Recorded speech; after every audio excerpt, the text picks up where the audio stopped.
WhiskyJason here, whiskey from the viewpoint of an American in Germany tasting rare and exotic whiskeys. Today I have something from Ireland. Athrú. I always want to say Arthur, but that's absolutely wrong. Athrú would be what I would say, but it's supposed to be Athrú. This is a 14-year-old edition number 2 from the first trilogy called the Creation Trilogy here from the new distillery. Yeah, this is from the Lough Gill Distillery in Sligo, Ireland. Now, they just started actually installing their pot stills in the fall of 2019. But Billy Walker, the Scotch god Billy Walker, from back then being Riach, Glendronach, Glen Glasgow, sorry, not Glen Alicy. He actually sold that all to Brown Forman, bought then the Craigellachie distillery, and for some reason he's also involved heavily in the Athrú here, in the Lough Gill Distillery in Ireland. So his old buddy John Teeling, the guy who created or actually bought then Cooley back then, Billy Walker was a advisor, consultant, and a good friend during that whole thing. So what they did is they decided, or Billy Walker decided, his name was on the back of this. Very, very nice. Look, Billy Walker, I usually only see that signature on my Glenallachie at the moment. He decided to bring out a trilogy. So 9 bottles, each year 3 bottles. This is bottle number 2. This is called the Knocknarea. Knocknarea. And you look, it looks actually a little bit like a book. So you have the nice little bottle in here. For me, this is a gin bottle, but that's another problem. If you look here, you actually have a little like inlays here with different pages. A nice little story here. The chapter 2 is what we have. Great box. I really like this. This is a 14-year-old whiskey. This is actually goes in the market over here in Europe for 149 euros. Which I think is a whole lot. And I actually got this from the German importer. This is a sample bottle here from Christian Meissner. Thank you very much for the bottle as well as the content. So, 11 years in an ex-bourbon cask from Cooley, and then 3 years in a Oloroso sherry butt. About 500 liters. This is whiskey base number 140493. And this is actually created part of the Mythology of Ireland series. So we have a person called Casser. She was the granddaughter of Noah, and she was down in Egypt land, and she actually built 3 ships because, allegedly built 3 ships because she thought that there would be a big flood coming. She made it up to Noah. Noah wouldn't let her in, and so she sailed up to Ireland. 2 of the 3 ships actually crashed or sank by West Cork, and she made her way all the way up to Sligo because she saw that one mountain, and that was a compass for her. Compass. All right, that's the legend that goes on in here. You can read all about it over here in the book. As the pinnacled Greek king's pilot tipped it there. I can't even read today. This is, oh wow. So yeah, there was thrice 50 maidens to wade 3 rivers confluence. This is really, they wrote in the old English here. There's a version online where it's in the new English where you can read all about it. All right, so 6,600 bottles, 149 euros, 48%. Always looks like a book. After you have all 9 of them, that would be a great collection. I am not going to collect all of them. I'm sorry. I'm going to try to actually be one of the people that reviews all of them, but I'm not going to be able to buy them. All right, so number 1, the Anaconada, was actually a mixture of PX, Pedro Jimenez, and also Oloroso sherry. I kind of think I remember liking that.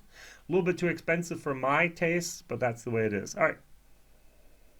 Ooh, nice. It's got a great nose. The Oloroso, really, this fruity dryness really comes through. All right, if you know my channel at all, I like to compare things. So I have another Irish whiskey over here. This is the Quiet Man. This is the 12-year-old from an Oloroso cask. So this is triple distilled. The Quiet Man Distillery was never built. I actually was in Derry. I was in the holy halls of the distillery, and then Lexco bought them from Kentucky and basically pulled the plug. So if they sell enough, they said, at least I was told at the BCB in Berlin, if they sell enough Quiet Men, they'll think about maybe continuing on with with building the distillery, even though the pot stills were made and waiting in Italy to be installed and so on. That's really a story to cry about, to be honest. But this is nice. This is really, really well done. I actually like this sherry oloroso finish on the nose a little bit better than this. It's got darker notes. It's got a little bit more of a chocolate in there. And this has a lot of a dryness, almost like a Fino sherry is what I'm getting the whole time. All right, very, very good. Slanchava, which means to your health in Gaelic. Mm, mm, mm, mm. Yeah. Okay. Now, what happened is here is the problem of the original casks. 11-year-old ex-bourbon casks. They were not first fill. Way back when, so 15 years ago basically, Cooley didn't have much money. And so they kept on reusing casks again and again and again. Unfortunately. And so many, many, many other casks were tired, were old. And a lot of the whiskey that we now have from very many of the new distilleries, just like here, also the Lough Gill, they actually putting out whiskey before their own whiskey is finished, and so they're trying to create a brand. They're trying to create a little bit of buzz. They're trying to create actually a little bit of attention out there in the world, and it's expensive to build a distillery. Hey, yeah, I was reading a wonderful article about John Teeling. He said everyone who put their money into the distillery in the first 15 years, they didn't get anything back, no return whatever on investment. And after about 15 years, I started actually making real money. Um, if I invest in stocks, I invest in whiskey. If I invest in anything else, I expect 5% a year. And after 15 years, it's like, okay, give me my money back times two. Nope, didn't happen. And this is what one of the biggest problems was here with a lot of the whiskeys. Now, you can take a 3-year-old wonderful Oloroso cask, you try to mask that original taste. Sometimes it works, sometimes it doesn't. Now, 48% is a great ABV. It gives you a lot of taste, it gives you a lot of alcohol, it's non-chilled filtered, no color added and all that. But for this particular whiskey, it just doesn't do it. If you dilute it down to about 43, 42%, and you try it again. First of all, the nose pops more. There's more of a fruitiness, not a dry Fino, but more of the fruity berries, raspberry type of moment, cherries, plums, and all that going on in here. And also in the taste, on the palate. Hmm. Hmm. Hmm. Hmm. That hole, due to those old casks, is actually masked by the Oloroso sherry almost entirely, but only at the 43%. Maybe at 40% as well, maybe even 35 and so on, I don't know. But at 48%, unfortunately, those old barrels kick in and overtake the taste of the sherry and just take over the entire flavor profile and really leaves a bad image of this great whiskey. Now, of course, you could put on the bottle someplace here. I put a little post-it on there. Please add water. It tastes much better. You're buying a €150 bottle, $185, probably going to go for a little bit more in the States. And I would expect to have the whiskey the way the maker would want it. Yeah, if you go to Jim Murray, he says, never put water in your whiskey. Yeah, that's the way the inventor or the creator wants it, and use that whiskey the way it is in your glass. And I totally disagree with Jim Murray on a couple different points. And in this case, that water really changes everything positively. Now they basically made their own their own little problem here in saying we're going to release at 48%, and that's good, but it's not great for this one expression.